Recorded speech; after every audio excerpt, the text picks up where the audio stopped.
Uma boa noite a todos, muita paz e muita luz a todos nós, que as bênçãos de Jesus nos envolvam.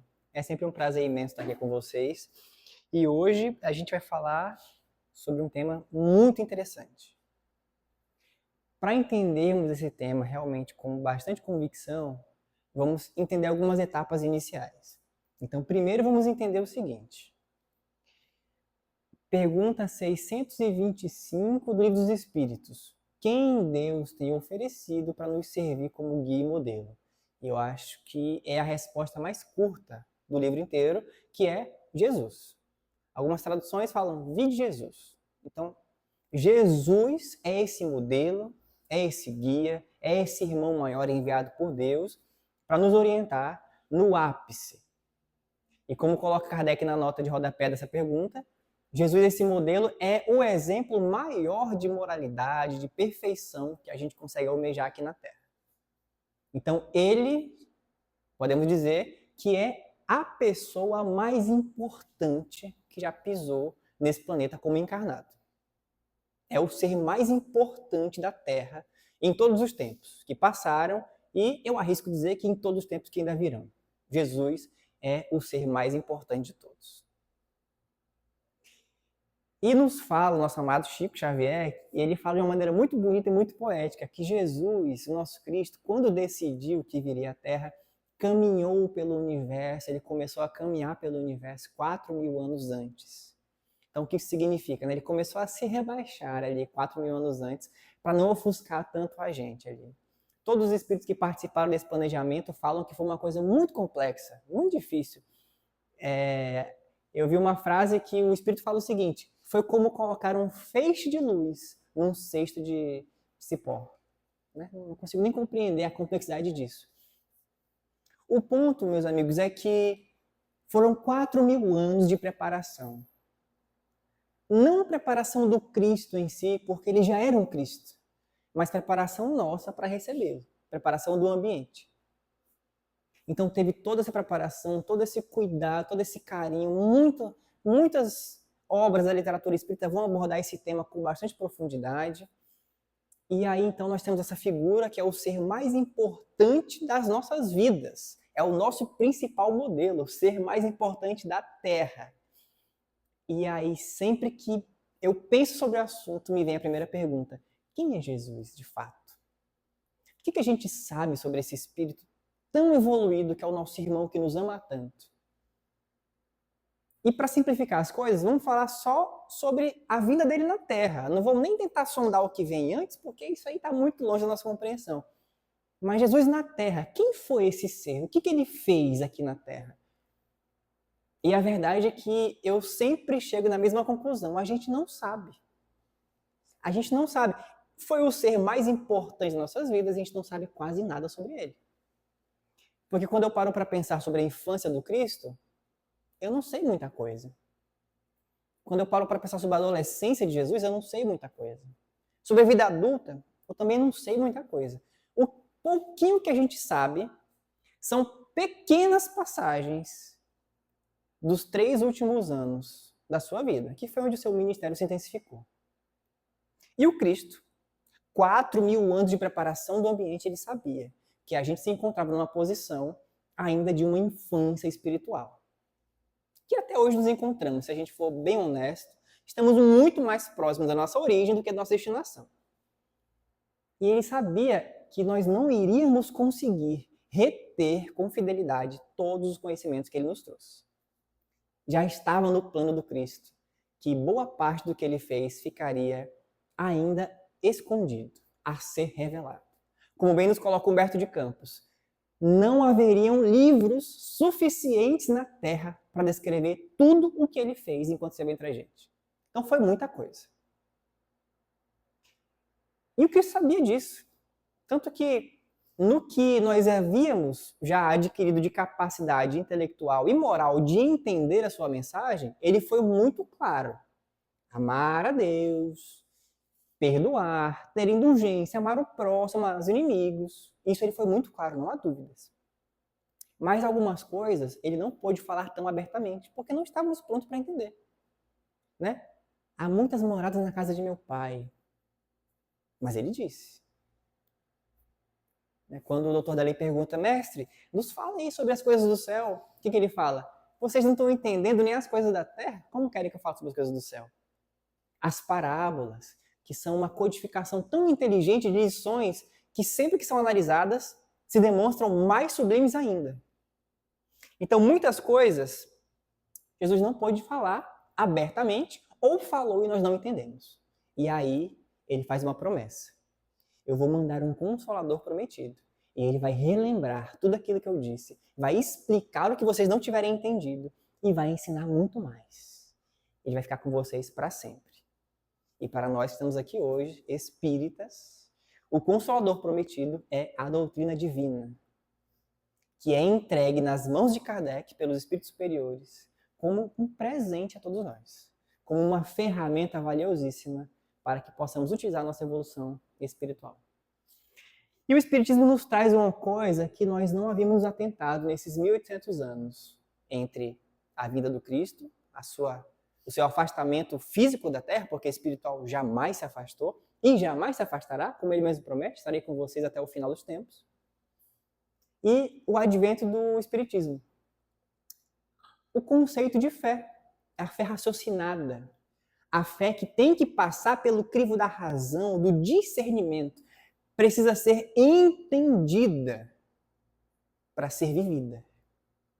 Nos libertando assim do fanatismo, nos libertando de enganações, de sermos cegos guiados por cegos. E a fé raciocinada é o ponto-chave da nossa reflexão de hoje. Odiar os pais. Uma passagem muito interessante do Evangelho, a gente vai encontrar lá em Lucas, né? E fala o seguinte, ó. Se alguém vem a mim, isso é Jesus falando, se alguém vem a mim e não odeia o seu pai, e a sua mãe, e a sua mulher, e os seus filhos, e os seus irmãos, e as suas irmãs, e ainda também a sua própria vida, não pode ser meu discípulo. Então, como que Jesus veio nos falar do amor para com todos? Ele veio nos falar da piedade filial, do filho para com o pai, do pai para com a mãe, veio nos falar sobre a caridade, sobre a não violência, sobre a união dos povos. E como que ele pode dizer isso? Tem que odiar a mãe, odiar o pai, odiar o irmão, né? Não parece muito estranho? E instintivamente, quando a gente para ler essa passagem, instintivamente a gente já descarta o significado literal da coisa, porque vai totalmente contrário a toda a mensagem de amor, a toda a mensagem de justiça que Jesus veio trazer à Terra. Né? Essa mensagem de perdoar, de não violência. Então, a gente pode se perguntar o seguinte: teria dito isto mesmo Jesus? Ou será que a dificuldade é nossa de compreender o que ele quis dizer? Não é? Será que somos nós que ainda não conseguimos entender o que ele quis dizer sobre essas passagens? Então, precisamos entender algumas coisas. Primeiro, o Evangelho ele não foi escrito na época de Jesus. Ele foi escrito posterior à sua morte. E é claro que ele foi escrito nas línguas que eram utilizadas na época. Como falam os historiadores, o aramaico, né, especificamente o dialeto siríaco, era o dialeto mais utilizado por Jesus. E aí, nós podemos entender que será que o que aconteceu é que não houveram, a partir dos originais, as traduções tiveram que modificar uma ou outra palavra, porque é muito difícil, né, encontrar uma palavra com o mesmo significado em diversas línguas. A gente pode usar, por exemplo, o próprio português. Se Jesus falasse português e ele falasse saudade, essa palavra não existe em nenhuma outra língua. Como traduzir esse conceito para outras línguas? Então, podemos entender o seguinte: ou Jesus não disse isso e foi um erro de tradução nossa, ou ele disse, mas essa palavra não possuía esse significado que nós aplicamos hoje. Talvez um significado mais brando, um significado mais leve, né? um significado diferente. E sabe-se já, vários historiadores falam, que a língua hebraica era uma língua que não era muito rica em palavras. Muitas palavras tinham vários significados. E aí, para citar algumas, a palavra mãe e a palavra mulher era uma palavra só. Tinham dois significados. Tanto que esse foi motivo de discordância entre os cristãos, porque em várias passagens Jesus se refere a Maria como mulher, como quem não tem muita consideração por ela, e a gente sabe que, na verdade, foi um erro de tradução nosso. Jesus sempre teve muita consideração por Maria, tanto que Humberto de Campos vai nos falar que no desencarne de Maria, Jesus vem a receber, ajoelha à sua frente e fala: mãe, eu vim lhe buscar, porque no meu reino o Pai quis que você fosse a rainha. Então, como falar que não havia consideração, né? A palavra irmão e a palavra primo, a mesma palavra. A palavra camelo e a palavra cabo, na parábola onde Jesus fala, é mais fácil um camelo passar no fundo de uma agulha, quando na verdade era a espécie de corda feita com o pelo do camelo. Então, se nós não levarmos em consideração a cultura do povo e não levarmos em consideração os costumes de todos esses povos que influem sobre o gênio da língua, pode ser que nós corramos o risco desse conhecimento ser perdido, de muita coisa ser desconhecida e nós perdermos o significado original da coisa. Então vamos lá, no dialeto siríaco, que era, segundo os historiadores, o dialeto que mais era usado por Jesus na época, essa palavra odiar não possuía o significado que nós hoje empregamos a ela. Antes significava amar menos. Não amar tanto quanto. Não significava realmente ódio, não significava detestar, abominar, repelir. Não, significava não amar tanto quanto.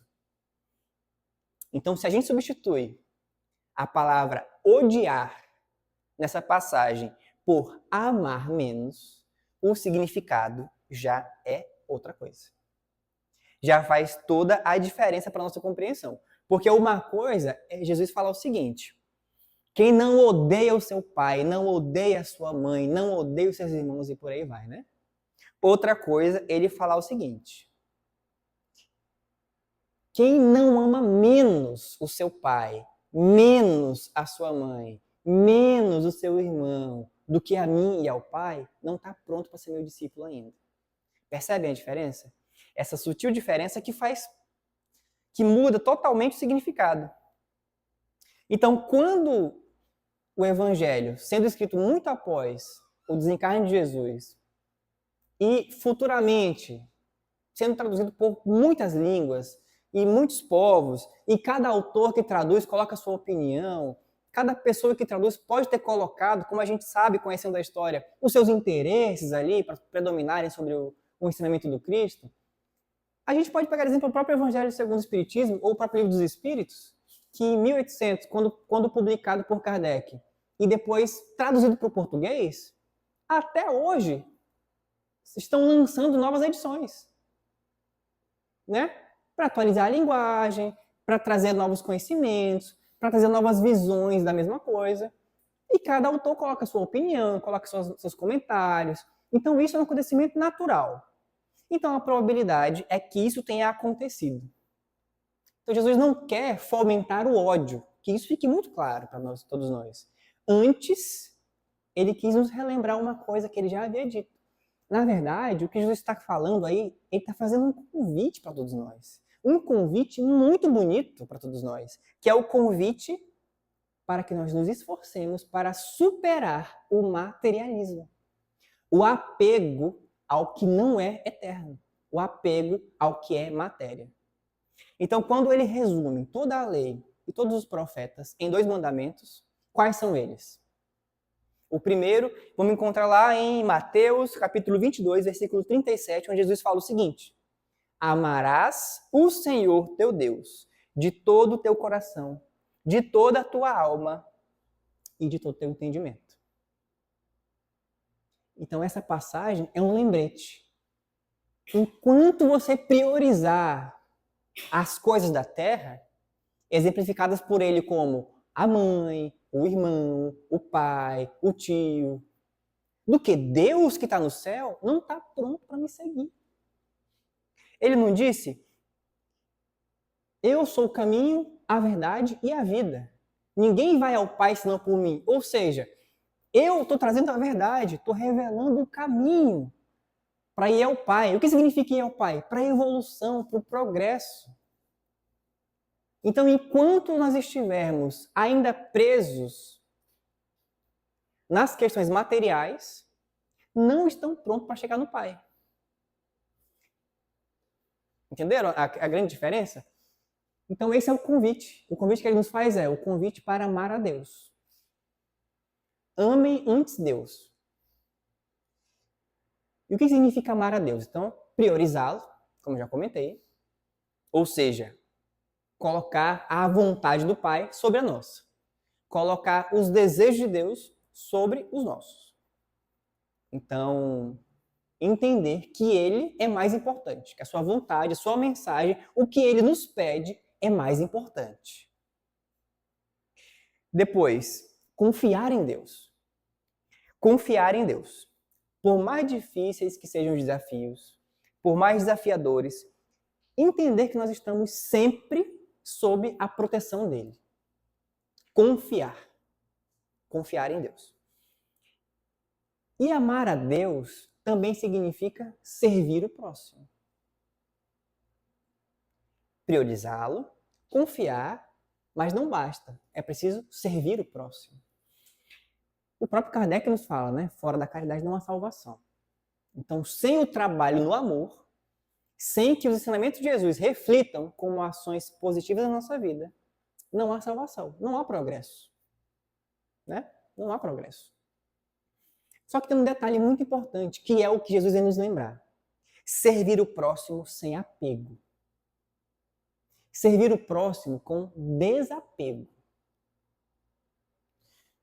A codificação espírita vem nos lembrar o seguinte: nós não temos o direito de nos apegarmos nem às coisas materiais e nem às pessoas. Servir com desapego. Mas o desapego não é indiferença. Desapego não é indiferença, não é não dar importância. Porque se nós menosprezarmos as coisas materiais, estaríamos sendo muito ingratos, muito injustos. Porque tudo que está ao nosso alcance foi colocado por Deus para que sirva de instrumento para a nossa evolução, para o nosso burilamento. Então, desapego não significa indiferença, não é menosprezar. Desapego é libertação. Quando a gente se desapega das coisas materiais, quando nós nos vemos livres, quando não colocamos todas as nossas fichas, toda a nossa felicidade no que é material, aí não temos dificuldade em seguir a vida quando não mais nos encontrarmos aqui no mundo material. Iremos para a nossa pátria espiritual, nossa vida verdadeira, sem a consciência pesada, sem apegos. Teremos facilidade em evoluir. Porque eu vou perguntar, todos nós aqui que estamos aqui hoje, somos espíritas, acreditamos num princípio básico da doutrina espírita, que é a pluralidade das existências. Não estamos na nossa primeira vida, aliás, não estamos na nossa primeira vida e nem muito menos na última. Então tivemos outras vidas antes. E onde está a minha casa, que eu morava na outra vida? Onde está meu carro? Eu tinha um carro. A minha esposa, meu marido, meu cachorro, a minha roupa, que eu tanto gostava na outra vida, onde é que ela está hoje?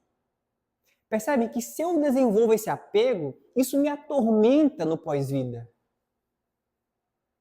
Como tem tantos exemplos de espíritos que retornam em existências muito miseráveis pelo apego, porque não conseguem se desprender desses vínculos materiais.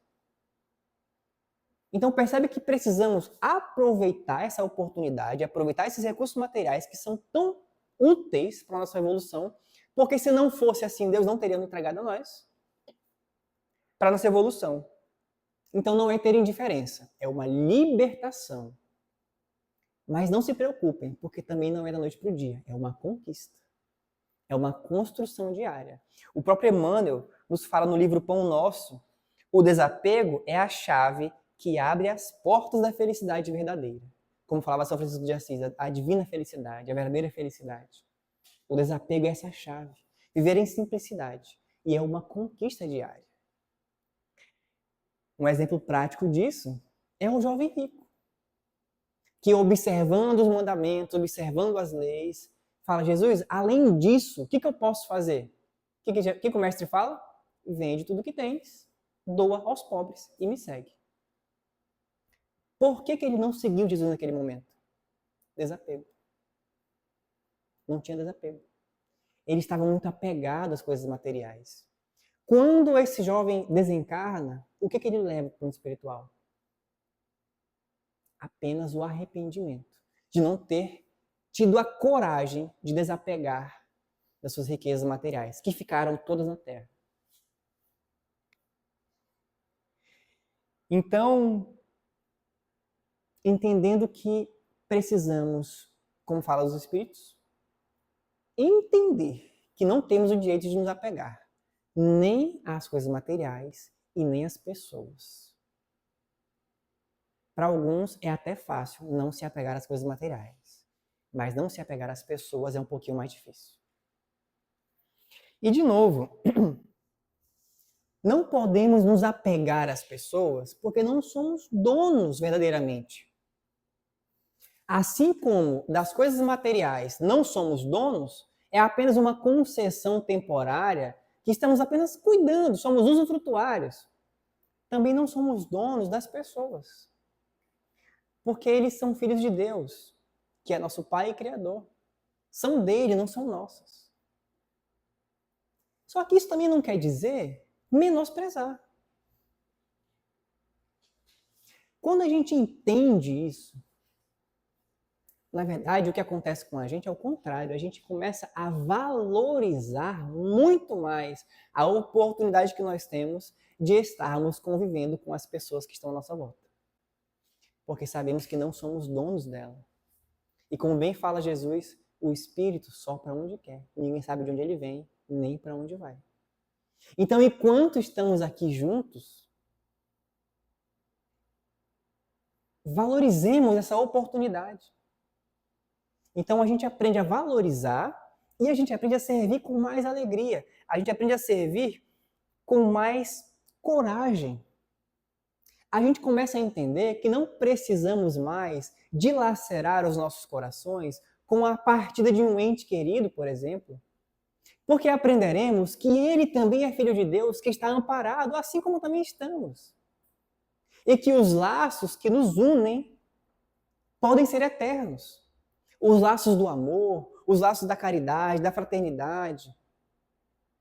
Esses laços não se dissolvem com a morte.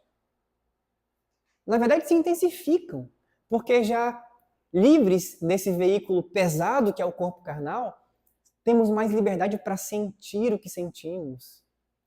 Então, se amávamos aqui na Terra, quando voltamos ao plano espiritual, amamos mais.